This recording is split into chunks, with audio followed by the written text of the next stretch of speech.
ką tik startavo kanovininkai, jau įmanoma išvardyti, leidžia atkreipti dėmesį 7 valandas degalinių pasižiūrėsim, kaip jums seksis šiais metais, tai yra svečius lygybės sveikinti galbūt pasakyti kažkokius tautus, tik sportininkai atletas 7 vandens takelyje, tai geltonamadis.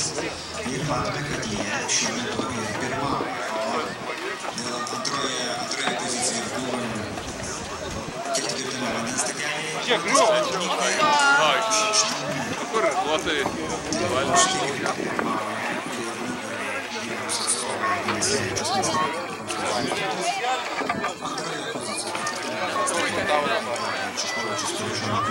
Ai, nepavys valgyti.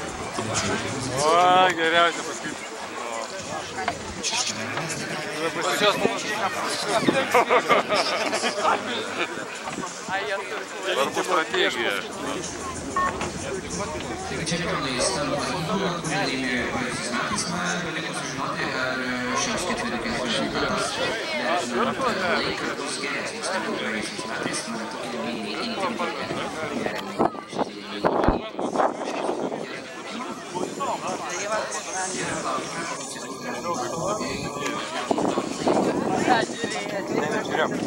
Urugvajų. Ai, žiūrėjau Urugvajų? Urugvajų žiūrėjom, Ispanija irgi kaip gerai žaidė tada.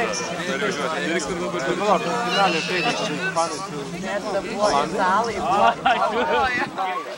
Ne, buvo kažkoks geras, ar ketvirtams ar pusės buvo, kai žaidė tie... O kada buvo Ispanai pasivarė ir jie žaidė Slovakiją.